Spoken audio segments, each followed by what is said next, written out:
सदियों पुरानी बात है। ईरान के शहर इस्फहान में एक ताजिर रहता था जिसका नाम अबू हमदान था। पूरे शहर में लोग उसे उसकी ईमानदारी और दियानतदारी की वजह से जानते थे। अबू हमदान की जिंदगी कामयाबियों से भरी हुई थी। वो अक्सर तिजारत के गरज से दूसरे ममालिक का सफर करता रहता था और आज का दिन उसके लिए बहुत ज्यादा अहम था, क्योंकि आज वो पहली बार अपने बेटे हमदान को तिजारत के सफर पर रवाना करने जा रहा था। चढ़ते दिन के सूरज के साथ ही उसने अपने बेटे हमदान को अपने रूबरू बिठाया और 200 दीनार थमाते हुए कहा, बेटा, आज तुम्हारी तिजारती मुसाफत का पहला कदम है। ये महज 200 दीनार हैं। ये महज दीनार ही नहीं बल्कि तुम्हारी जिंदगी की अव्वलीन कसौटी है। इस रकम को फहम व फरासत से इस्तेमाल करना और सच्चाई का दामन कभी न छोड़ना। मुश्किल वक्त में महजुल्लाह की जात पर भरोसा रखना और अगर जरूरत पड़े तो इन पैसों को अल्लाह के साथ तिजारत में इस्तेमाल कर लेना। यह पहला मौका था कि वो इतनी वसी भीड़ का हिस्सा बना। चारों तरफ इंसान ही इंसान, अवर हर तरफ तिजारती दुकानें, हर दुकान पर अपने सामान की खूबियां बयान करने वाले व्यापारी और ग्राहकों का रश। ये सब देखकर उसके अंदर जोश की लहर दौड़ गई। बाजार में कुछ और आगे बढ़ते हुए हमदान की नजर एक अनोखे मंजर पर पड़ी जिसने उसके कदमों को रुकने पर मजबूर कर दिया। एक चौक में चंद अफराद ने एक मियत को रखा हुआ था। उस मियत को उन्होंने उल्टा लटकाया हुआ था और उस पर डंडे बरसा रहे थे। ये हालत देखकर हमदान हैरान रह गया। फौरन आगे बढ़ा और पुरसवाल अंदाज में बोला, तुम हो लोग ये कैसा सितम ढा रहे हो? एक मुर्दा बदन पर क्यों जुल्म कर रहे हो? वो गजबनाक होकर चीखा। एक बूढ़े शख्स ने उसकी तरफ निगाह की और यूं हम कलाम हुआ, ये आदमी हम पर मकरूज था और 200 दीनार का कर्ज वापस किए बगैर दुनिया से रुखसत हो गया। इसका कोई वारिस भी मौजूद नहीं। हम उसे इस वास्ते मार रहे हैं ताकि गुजरने वाले लोग तरस खाएं और कुछ ना कुछ हत्या करते जाएं, यहां तक कि उसका पूरा कर्ज उतर जाए। इसके बाद हम उसे दफन कर देंगे। ये बात सुनकर हमदान का दिल नरम हो गया। उसने फौरन कहा, अगर मामला महज 200 दीनार का है तो ये लीजिए, मेरे 200 दीनार रख लीजिए और इस मजलूम को आराम से दफना दीजिए। वो तमाम अफराद हैरानी से हमदान को देखने लगे। उन्होंने मैयत को नीचे उतारा और कुछ ही लम्हे में उसे स्पुर्द खाक कर दिया। हमदान एक अनोखे सी कल्बी सुकून के साथ अपने घर की जानिब रवाना हुआ। जब वो घर पहुंचा तो उसने अपने वालिद को पूरा माजरा सुनाया। बाप ने बेटे की बात सुनकर एक लम्हे को खामोशी इख्तियार की, फिर तबस्सुम करते हुए मजीद 200 दीनार उसके हवाले कर दिए। अबू हमदान बेटे के इस रवैये की वजह से बहुत ज्यादा खुश हुआ।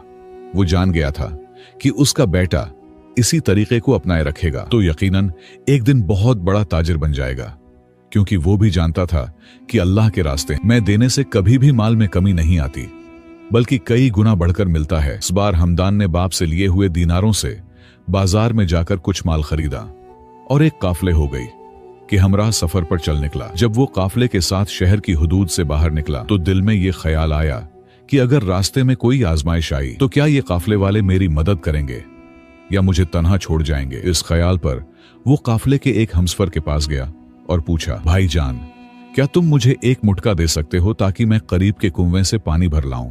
काफिले के फर्द ने बिला ताखीर मटका हमदान को दे दिया। वह पानी लाने के बहाने एक दरख्त की छांव में बैठ गया और गौर से मुशाहदा करने लगा कि आया काफिले वाले उसके मुंतजिर हैं या नहीं। थोड़ी देर बाद उसने यह मंजर देखा कि काफिला आहिस्ता आहिस्ता आगे बढ़ गया और उसे नजर अंदार करते हुए निगाहों से उछल हो गया। हमदान ने अफसोस भरी आवाज में कहा, वाकई ऐसा ही होगा।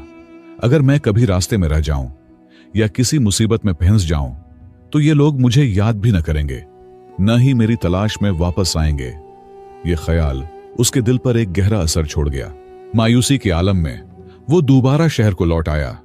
चंद अय्याम के बाद उसके दिल में आया कि एक बार फिर तकदीर को आजमाया जाए, शायद अब वाला काफिला कुछ वफादार साबित हो। उसने अपना असबाबे राह दोबारा बांधा और एक नए काफिले के हमरा रवानगी इख्तियार की। मगर कुछ ही देर बाद वही पुरानी कहानी दोहराई गई। काफिला उसके बगैर ही आगे बढ़ गया और वह दोबारा अकेला रह गया। तीसरी बार जब उसने एक और काफिले के साथ सफर का आगाज किया और हस्बे साबिक इस काफिले वालों का कुछ पीछे रह गया, उसके हमराहों ने उसकी अदम मौजूदगी का इदराक कर लिया। जो ही काफिले वालों ने महसूस किया कि हमदान उनके हमराह नहीं, वो फौरन रुक गए, उसकी गुमशुदगी पर फिक्रमंद हो गए और उसकी तलाश में पीछे की जानिब रवाना हो गए। काफी देर तक वो हमदान को तलाश करते रहे और जब वो उसे तलाश करके वापस लाए तो हमदान ने दिल में सुकून के साथ कहा, यही वह लोग हैं जिन्हें सच्चे रफीक कहा जा सकता है, जिनके साथ सफर किया जा सकता है और मैं उन पर हर हाल में एतमाद कर सकता हूं। उसके बाद उन्होंने दोबारा से काफिले के साथ सफर शुरू कर दिया। अब काफिला अपना सफर जारी रखे हुए था। सुबह से शाम हो चुकी थी, यहां तक कि सूरज गुरूब हुआ और वह एक सुनसान मकाम पर आ पहुंचे।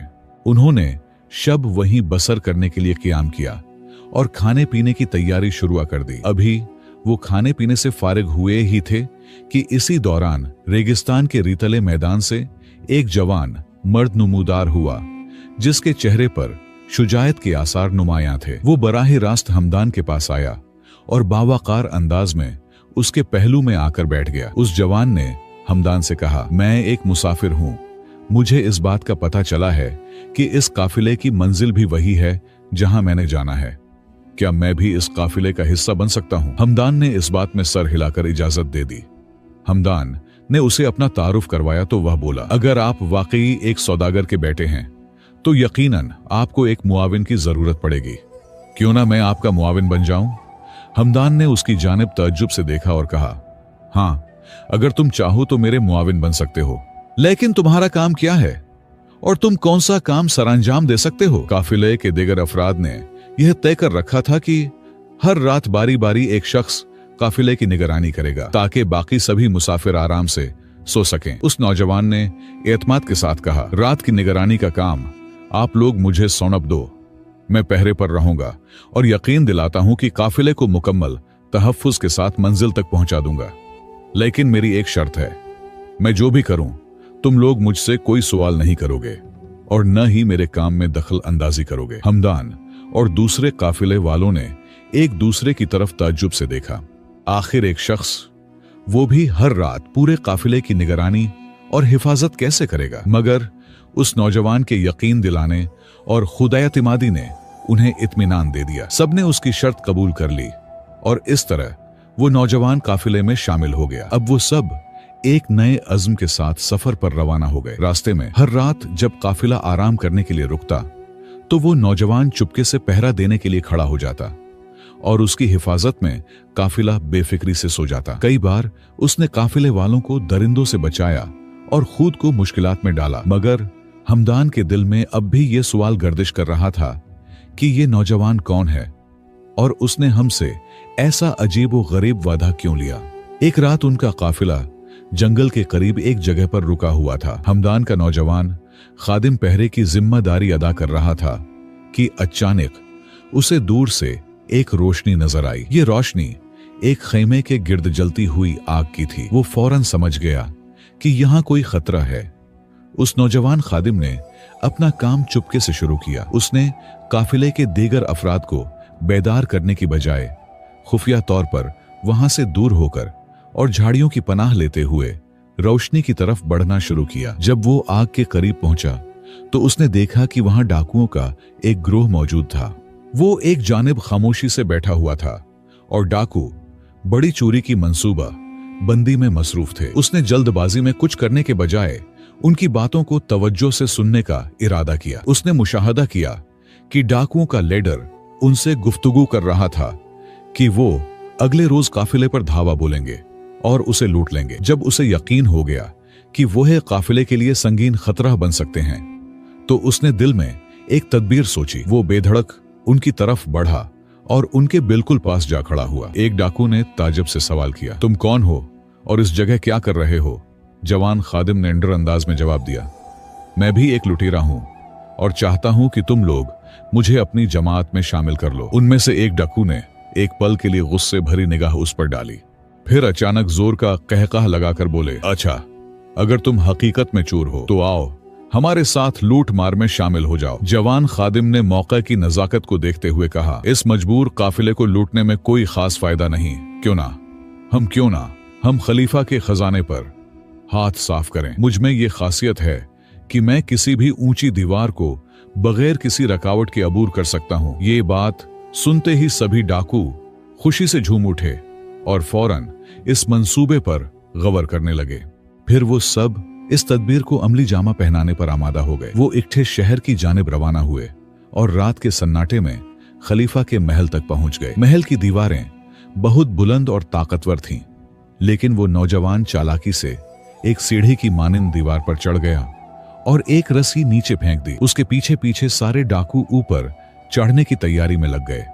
जैसे ही कोई डाकू ऊपर आता, वो खामोशी से उसे खत्म कर देता। नीचे खड़े डाकू लाइल्म थे कि ऊपर क्या पेश आ रहा है। एक एक करके तमाम डाकू ऊपर आते गए और हर एक का अंजाम मौत ही निकलता चला गया। आखिरकार जब काफले का सरदार ऊपर आया तो नौजवान खादिम ने उसे भी कत्ल कर दिया। फिर उसने तमाम लाशों को खजाने के कमरे में मुंतकिल कर दिया। वो ये सब कुछ इंतहाई संजीदगी और खामोश अंदाज में अंजाम दे रहा था, जैसे किसी पोशीदा राज की निगहबानी कर रहा हो।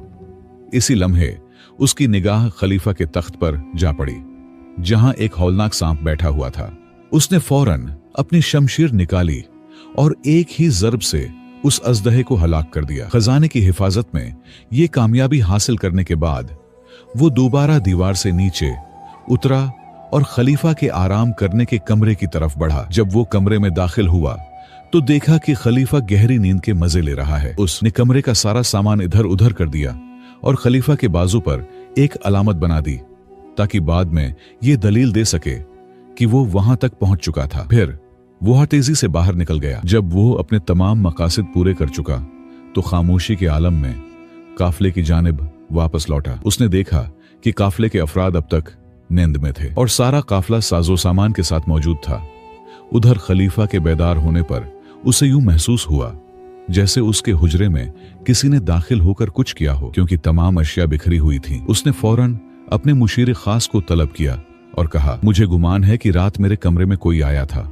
वजीर ने मुअद्दबाना अंदाज में अर्ज किया, आलिम पनाह, मेरे पास भी एक नहायत अहम खबर है। खजाने के हुजरे में चंद मुर्दा अजसाम पाए गए हैं जो गालिबन चूर मालूम होते हैं, और तख्त पर एक मरा हुआ सांप भी मौजूद है। खलीफा ने कहा, यह तो बहुत अजीब बात है। ये वाकई एक हैरान कुन माजरा है, मगर सुन लो, इसके बारे में किसी को तफसीलन आगाह न होने देना। दूसरे दिन खलीफा ने शहर में मुनादी कराई कि जो कोई गुज़िश्ता शब की रौदाद और दरबार में पेश आने वाले हालात से आगाही देगा, उसे शानदार इनाम दिया जाएगा। इस ऐलान को सुनकर कई अफराद दरबार में हाजिर हुए और अपनी अपनी दास्तानें बयान करते रहे, मगर खलीफा को तसल्ली न हुई। दिन गुजरते रहे मगर असल हकीकत का सुराग न मिला। बिल-आखिर खलीफा ने अपने मुशीर से सलाह ली तो उसने कहा कि शहर के नजदीक एक सौदागरों का काफिला खेमा जन है, मुमकिन है वो कुछ जानते हों। जब खलीफा के नुमाइंदे उस काफिले तक पहुंचे तो काफिले वालों ने यही कहा कि वो इस मामले से बेखबर हैं। ऐन उसी वक्त हमदान का कम उम्र खादिम आगे आया और अर्ज करने लगा, मेरे सरदार को इस सारी हकीकत का मुकम्मल इल्म है। हमदान ये बात सुनकर हैरान रह गया और खादिम की तरफ नाराजगी से देखने लगा, मगर खादिम ने आहिस्तगी से याद दिलाया, अपनी बात का लिहाज है, रखिए, जो कुछ मैं बयान करूंगा आपने उस पर अमल करना है, किसी किस्म का सवाल नहीं करना। खलीफा के सिपाहियों ने ताजिर के बेटे को शाही दरबार में आने की इल्तिजा की, लेकिन वो इनकार पर कायम रहा। तब उसका खादिम कहने लगा, आका, हमें फरमाबरदारी दिखानी चाहिए। ये सुनकर हमदान ने खादिम की राय तस्लीम कर ली और दोनों शाही महल में जा पहुंचे। जब वो खलीफा के सामने पेश हुए तो खलीफा ने फौरन उनसे दरियाफ्त किया, बोलो, तुमने रात के वक्त क्या मंजर देखा? नौजवान खादिम ने अर्ज किया, आलम पनाह, मैंने तो कुछ भी अपनी आंखों से नहीं देखा, लेकिन मेरे सरदार खुद वहां मौजूद थे और उन्होंने तमाम वाकयात मेरी गोश गुजार किए। खलीफा ने कहा, फौरन बताओ उस शब क्या पेश आया? नौजवान खादिम ने पूरी रुदात सुना दी और इत्तला दी कि आपके बाजू पर एक अलामत भी बनाई गई थी। जब खलीफा ने अपने बाजू का मुआयना किया तो निशान बरहक था। उसको उनकी सिदाकत पर कामिल यकीन हो गया और फरमाया, तुमने पहले अजदाहे को ठिकाने लगाया और फिर राहिजनों का खातिमा किया, यूं मेरी जान भी बचाई और खजाने की निगहबानी भी की। कहो, तुम दोनों क्या सिला चाहते हो?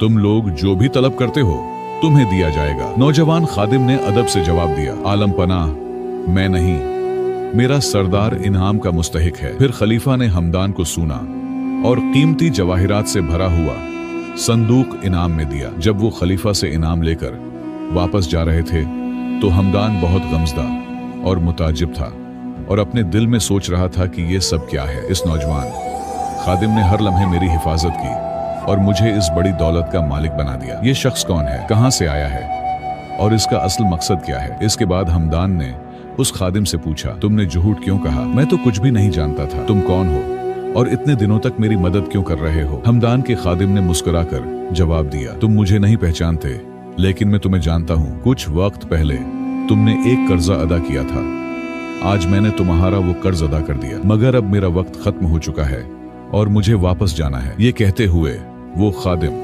जिस तेज रफ्तारी से पहली बार आया था उसी तेज रफ्तारी से वापस लौट गया और हमदान की नजर से गायब हो गया। हमदान हैरान रह गया और ये वाकया उसकी जिंदगी को मुकम्मल तौर पर बदल कर रख गया।